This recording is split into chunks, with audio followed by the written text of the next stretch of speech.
Si usted es de esa generación que vio a los pandilleros de la MS-13 caminar por las calles con la cara en alto, exhibiendo sus tatuajes sin miedo a nada, y quiere ver cómo hoy esos mismos hombres viven escondidos como fantasmas, ocultándose de la justicia que antes desafiaban, suscríbase ahora al canal para no perderse ninguna de estas capturas. Porque lo que le voy a contar hoy es la historia de un pandillero que se había convertido en un fugitivo a tiempo completo. Un hombre que vivía como una sombra, escondido durante el día, moviéndose solo en la oscuridad de la noche. Que cambiaba de vehículos para no ser detectado, que tenía planeadas rutas de escape, que hasta se dejó crecer el cabello para tapar los tatuajes que lo delataban. Montó toda una vida clandestina para huir de la justicia, pero de nada le sirvió. Porque al final, lo alcanzaron. Hablamos de Gerson Antonio Nolasco Machado, conocido con el alias de Enyer. El ministro de Seguridad, Gustavo Villatoro, informó sobre la captura de este hombre, señalado como integrante de la Mara Salvatrucha. Y los detalles de cómo vivía revelan hasta qué punto había convertido su existencia en una fuga permanente. Según el funcionario, Enyer permanecía oculto en diferentes viviendas durante el día y se movilizaba por las noches en distintos vehículos para intentar evadir a las autoridades. Será procesado por el delito de agrupaciones ilícitas. ¿Cómo vivía este pandillero para evadir a las autoridades? Aquí está lo que hace este caso tan revelador. Porque Enyer no vivía como una persona común.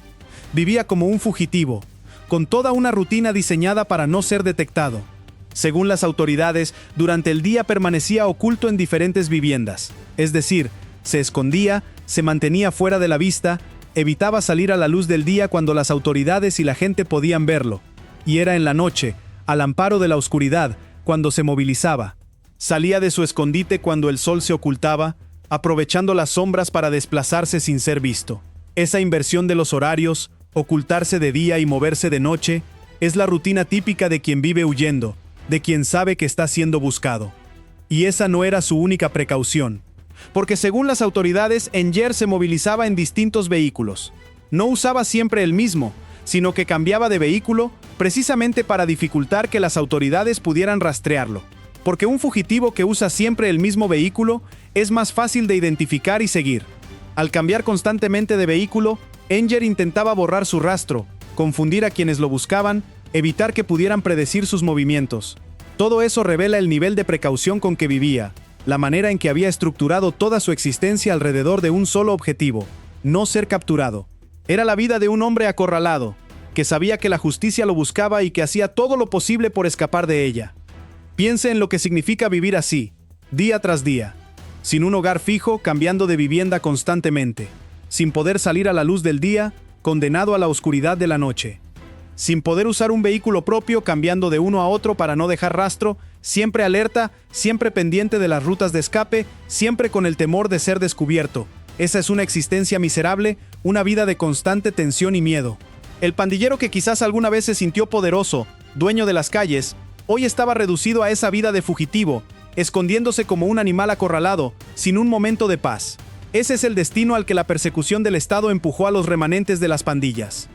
Y esa vida clandestina, por más elaborada que fuera, tenía un límite, porque nadie puede vivir para siempre escondiéndose, huyendo, cambiando de lugar. Tarde o temprano, la red se cierra. Tarde o temprano, un movimiento en falso, un patrón detectado, un trabajo de inteligencia, permite dar con el fugitivo.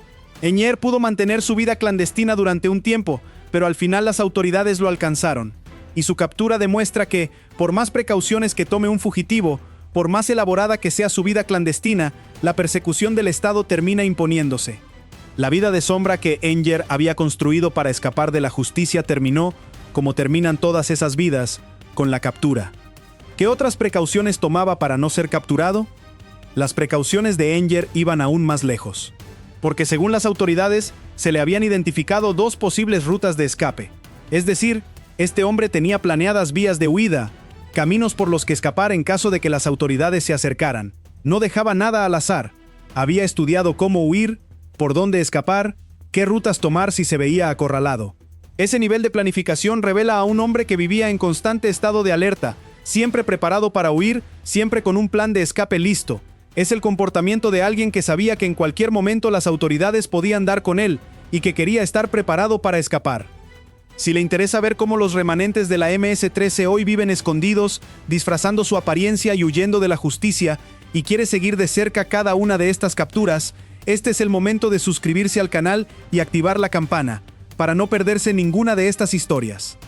Pero quizás el detalle más revelador de todos es el de su apariencia, porque según el ministro Villatoro, Enyer mantenía el cabello largo para ocultar los tatuajes alusivos a la pandilla y así intentar pasar desapercibido. Ese detalle es especialmente significativo, porque los tatuajes de la MS-13, que durante años fueron un símbolo de orgullo y de pertenencia para los pandilleros, hoy se convirtieron en su mayor delator. Y Enyer lo sabía. Por eso se dejó crecer el cabello, para tapar esas marcas que lo identificaban como miembro de la pandilla. Intentó esconder los símbolos de su pertenencia, disimular las marcas que lo delataban, para poder moverse sin llamar la atención. Es la imagen de un pandillero que, lejos de exhibir su identidad como antes, ahora hacía todo lo posible por ocultarla. ¿Qué revela el hecho de que ocultara sus tatuajes? Revela una transformación profunda en la situación de las pandillas. Porque durante décadas, los tatuajes fueron uno de los rasgos más característicos y visibles de la MS-13. Los miembros de la pandilla se marcaban el cuerpo, y a veces el rostro, con los símbolos de la estructura, con las letras, con las referencias a su clica, y exhibían esos tatuajes con orgullo, porque eran una declaración de pertenencia, de lealtad, de poder. Un pandillero tatuado infundía miedo, marcaba territorio, proclamaba su identidad sin temor a nada. Los tatuajes eran una forma de mostrar quién mandaba, de intimidar a las comunidades, de exhibir la fuerza de la pandilla.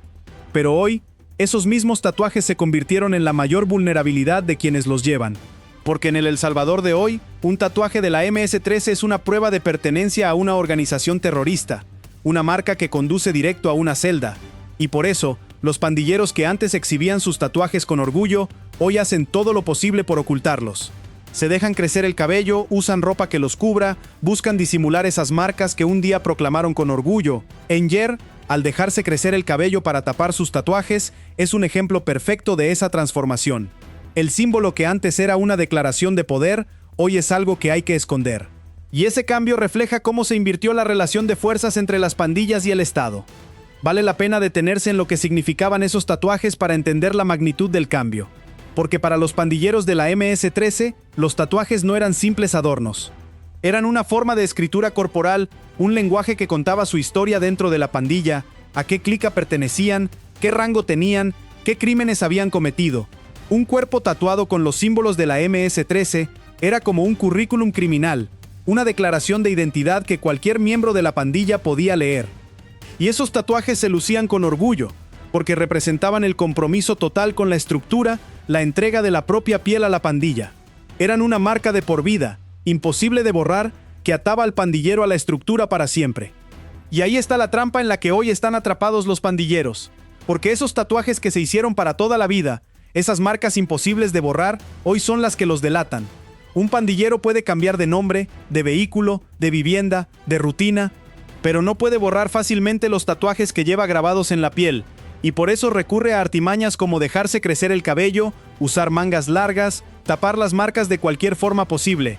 Enyer hizo exactamente eso, usó su cabello largo como una cortina para ocultar los tatuajes que lo condenaban. Es la imagen de un pandillero atrapado por los símbolos que un día eligió con orgullo, y que hoy se han convertido en su perdición. ¿Por qué es tan significativo este cambio en el comportamiento de los pandilleros? Porque muestra el nivel de la derrota que sufrieron las estructuras criminales. Piensa en el contraste. Durante años, los pandilleros de la MS-13 caminaban por las calles con la cara en alto, exhibiendo sus tatuajes, controlando los territorios, imponiendo su ley sin temor a las autoridades. Eran ellos los que infundían miedo, los que hacían que la gente se escondiera, los que dominaban las comunidades. El pandillero era una figura de terror que se movía con total libertad, seguro de su impunidad. Nadie se atrevía a desafiarlo, y él no tenía razones para esconderse, porque el poder de la pandilla lo protegía.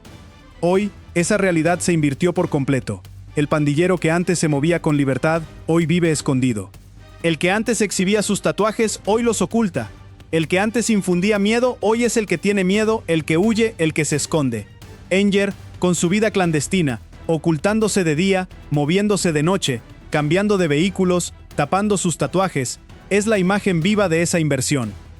Es el pandillero derrotado, acorralado, reducido a vivir como un fugitivo.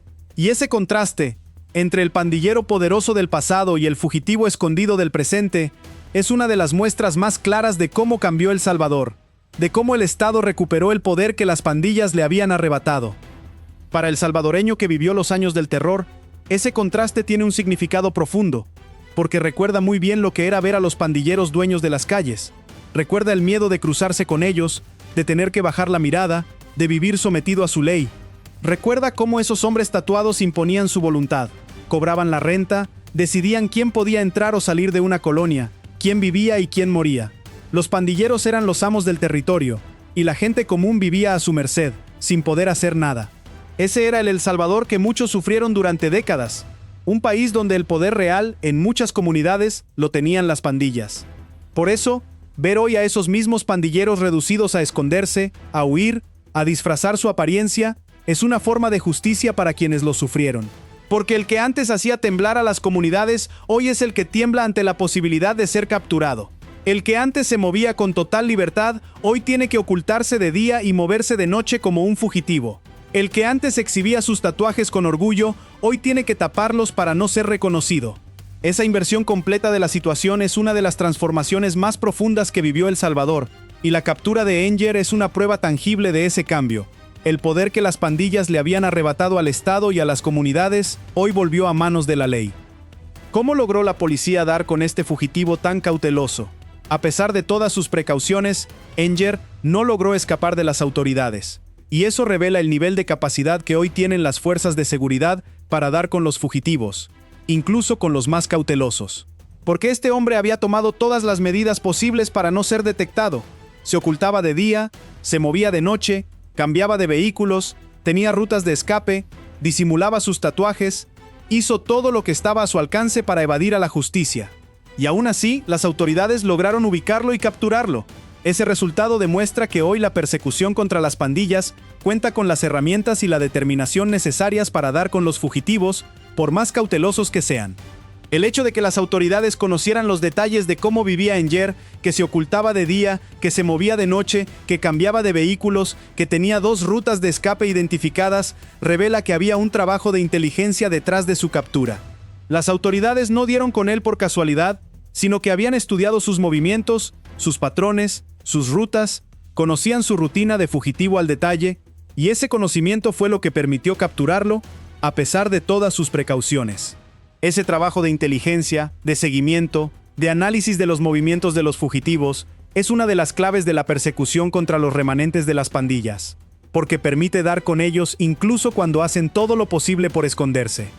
El trabajo de inteligencia es, precisamente, lo que marca la diferencia frente a un fugitivo tan cauteloso. Porque un hombre como Enger, que tomaba tantas precauciones, no iba a caer en un control de rutina ni por un descuido cualquiera. Para dar con él, las autoridades tuvieron que estudiar sus patrones, identificar las viviendas donde se ocultaba, conocer los vehículos que usaba, mapear las rutas de escape que había planeado. Todo ese conocimiento no se obtiene por casualidad, sino a través de un paciente trabajo de investigación, de seguimiento, de reunión de información. Las autoridades reconstruyeron la vida clandestina de Enger pieza por pieza, hasta conocerla tan bien que pudieron anticipar sus movimientos y cerrar el cerco a su alrededor. Ese nivel de capacidad investigativa es una de las grandes transformaciones de la seguridad en El Salvador. Porque en el pasado, las autoridades reaccionaban a los crímenes después de que ocurrían, sin la capacidad de rastrear sistemáticamente a los fugitivos. Hoy, el trabajo de inteligencia permite lo contrario: estudiar a los remanentes de las pandillas, seguir sus movimientos, reconstruir sus rutinas y localizarlos incluso cuando toman todas las precauciones para esconderse. La captura de Enger, un fugitivo que había estructurado toda su vida alrededor de no ser detectado, es la prueba de que ese trabajo de inteligencia funciona.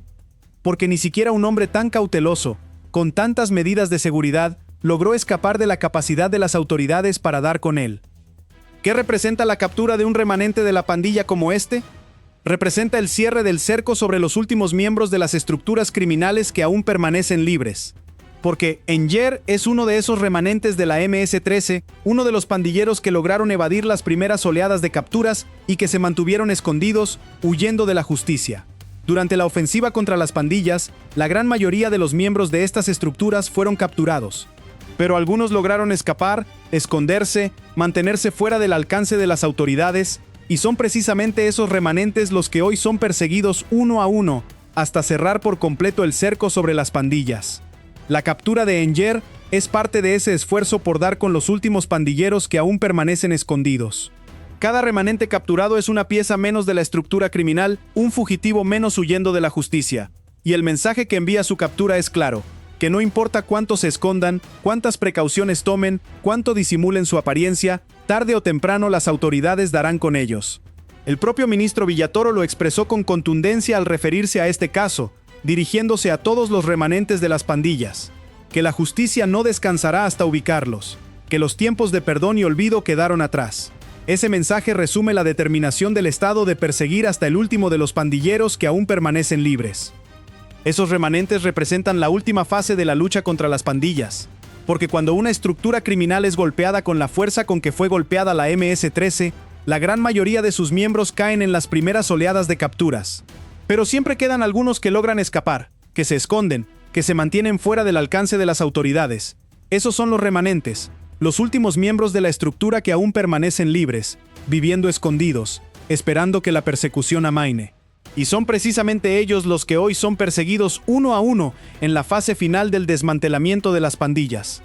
Capturar a esos remanentes es fundamental para completar el desmantelamiento de las estructuras criminales. Porque mientras queden pandilleros libres, aunque sean pocos, existe el riesgo de que intenten reorganizar la estructura, de que busquen reconstruir lo que fue desmantelado. Por eso, la persecución no se detiene hasta dar con el último de ellos. Cada remanente capturado, como Enger, acerca un poco más el momento en que la estructura quede completamente desarticulada. Y el mensaje de las autoridades a los que aún permanecen escondidos es claro, que su tiempo también llegará, que la justicia no se detendrá hasta ubicarlos, que por más que se escondan, serán encontrados. ¿Qué significa el mensaje de las autoridades a los remanentes? Significa que la persecución no tiene fecha de vencimiento. El mensaje del ministro Villatoro fue directo y contundente. A todos los remanentes de las pandillas, que sepan que la justicia no descansará hasta ubicarlos, que los tiempos de perdón y olvido quedaron atrás. Esas palabras encierran una advertencia clara para los pandilleros que aún permanecen escondidos. Les dice que la persecución en su contra no se detendrá, que las autoridades seguirán buscándolos, que no habrá tregua ni descanso hasta dar con ellos, y que ya no existe la posibilidad del perdón o del olvido que en el pasado permitió a tantos criminales evadir las consecuencias de sus actos. Ese mensaje es especialmente significativo para quienes, como Enger, han apostado a esconderse, a esperar a que la persecución amaine, a que las autoridades se olviden de ellos, porque les dice que esa apuesta no funcionará, que por más que se escondan, por más tiempo que pase, la justicia seguirá buscándolos. Los tiempos en que un pandillero podía esconderse un tiempo y luego reaparecer, en que los crímenes se olvidaban con el paso de los años, en que el perdón permitía borrar el pasado, quedaron atrás. Hoy, la persecución es permanente, sostenida, sin fecha de vencimiento, y cada remanente capturado, como Enger, es una confirmación de que esas palabras se respaldan con hechos. ¿Qué proceso enfrenta ahora este pandillero? Enger será procesado por el delito de agrupaciones ilícitas. Ese delito, en la legislación salvadoreña, se refiere a la pertenencia a las estructuras criminales, y es uno de los cargos con los que se procesa a los miembros de las pandillas. Considerando que las pandillas están catalogadas como organizaciones terroristas desde el fallo de la Sala de lo Constitucional de 2015, la pertenencia a ellas conlleva penas considerables de prisión. El proceso judicial determinará las responsabilidades y las condenas que enfrentará este hombre por su integración en la MS-13. Y su captura, además, podría abrir la puerta a que se investiguen otros posibles crímenes en su historial, porque un pandillero que vivía como fugitivo, con todas esas precauciones para no ser capturado, es alguien que probablemente tenía razones de peso para esconderse. El proceso judicial y las investigaciones que puedan derivarse de su captura permitirán establecer con mayor precisión su rol dentro de la estructura y los crímenes en los que pudo haber participado. Lo que está claro es que este hombre, que había convertido su vida en una fuga permanente, hoy enfrentará finalmente la justicia por su pertenencia a la pandilla. La captura de Gerson Antonio Nolasco Machado, alias Enger, el pandillero de la MS-13 que se ocultaba de día y se movilizaba de noche, no es la de un gran cabecilla de la estructura, es la de un remanente, uno de esos pandilleros que lograron evadir las primeras capturas y que se mantuvieron escondidos, huyendo de la justicia. Un hombre que había convertido su vida en una fuga permanente, oculto durante el día, moviéndose en la oscuridad de la noche, cambiando de vehículos, con rutas de escape planeadas, dejándose crecer el cabello para tapar los tatuajes que lo delataban. Y precisamente por eso, su caída importa. porque muestra hasta qué punto se invirtió la relación de fuerzas entre las pandillas y el Estado. El pandillero que antes caminaba con la cara en alto, exhibiendo sus tatuajes, dominando los territorios, hoy vive escondido como un fantasma, disimulando su apariencia, huyendo de la justicia. Ver a este hombre con toda su vida clandestina, con todas sus precauciones, capturado a pesar de sus esfuerzos por esconderse, es ver la determinación de un Estado que persigue hasta el último de los remanentes de las pandillas, sin importar cuánto se escondan. Las autoridades lo dijeron con claridad: la justicia no descansará hasta ubicarlos, y los tiempos de perdón y olvido quedaron atrás. Para las comunidades que sufrieron el terror de la MS-13, para todos los salvadoreños que vieron a estos pandilleros dominar las calles con impunidad, esta captura es la confirmación de que hoy son ellos los que se esconden, los que huyen, los que viven con miedo, y de que por más que se oculten, por más precauciones que tomen, la justicia, tarde o temprano, terminará alcanzándolos.